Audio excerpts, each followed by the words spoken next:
პოლიტიკოსები და აქტივისტები პარლამენტთან შიმშილობას განაგრძობენ. შიმშილობის მესამე დღეს ელენე ხოშტარიამ და გედევან ფოფხაძემ საკუთარი გადაწყვეტილება მედიასთან კიდევ ერთხელ განმარტეს. ხოშტარიას თქმით, ის ოპოზიციას შანტაჟის დენით არ ელაპარაკება, თუმცა მიაჩნია, რომ ხმამაღლა უნდა ილაპარაკოს სტრატეგიაზე, რომელიც ოცნების დამარცხებისთვის არის საჭირო. გედევან ფოფხაძე კი ამბობს, რომ თუ საქართველოში ერთიანი ფრონტი არ გაჩნდება, რომელიც ოცნებას დაამთავრებს, არ აქვს მორალური უფლება შიმშილობა შეწყვიტოს. მე როდის გადავწყვეტ შიმშილობის შეწყვეტ, ესეც არის ჩემი პირადი გადაწყვეტილება. მე მაქვს ნათქვამი, რა არის პოლიტიკური ამოცანები. პოლიტიკური ამოცანა არის ერთობა, არ თანამშრომლობის გარშემო და აქტიურ მოქმედებებზე გადასვლა, მათ შორის აქტიურ საპროტესტო მოქმედებებზე გადასვლა, რაშიც მე ვიქნები ძალიან აქტიურად ჩართული. არავის არ ველაპარაკები მოთხოვნით, განსაკუთრებით ოპოზიციაში, არავისთან არ ვლაპარაკობ შანტაჟის ენით, მე ვლაპარაკობ ძალიან ხმამაღლა, ეს ასეა, დიახ, როდესაც აქა ვარ, ხმამაღლა ვლაპარაკობ იმ სტრატეგიაზე, რომელიც მე მიმაჩნია აუცილებელი და რომელზეც მინდა შევჯერდე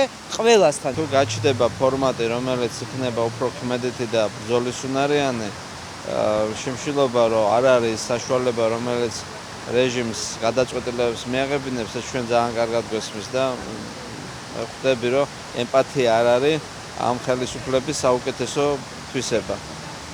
მაგრამ თუ სახალხო ძლიერი პროტესტია, ამას რეჟიმი ანგარიშს გაუწევს. ამ სახალხო პროტესტისთვის საჭიროა დიდი ეროვნული ერთობა, მათ შორის პოლიტიკური სპექტრის და უნდა შევთანხმდეთ იმაზე, რომ ერთობის საფუძველი და გამაერთიანებელი პრინციპი უნდა იყოს უკომპრომისო, უშეღავათო ბრძოლა, პრინციპული ბრძოლა, სადაც არ რჩება სივრცე ამ რეჟიმის აღიარების და თანამშრომლობის. კოალიცია ცვლილებისთვის ერთ-ერთმა ლიდერმა ელენე ხოშტარიამ პროტესტის უკიდურეს ფორმას 27 ივნისის საღამოს მიმართა. მეორე დღეს შიმშილობა ასევე დაიწყეს კოალიცია ცვლილებისთვის წევრმა გედევან ფოფხაძემ და აქტივისტებმა ვასილ ელიევამ, გიორგი სტეპანოვმა, ბაჩო კუციამ და ვახო ფიცხელაურმა.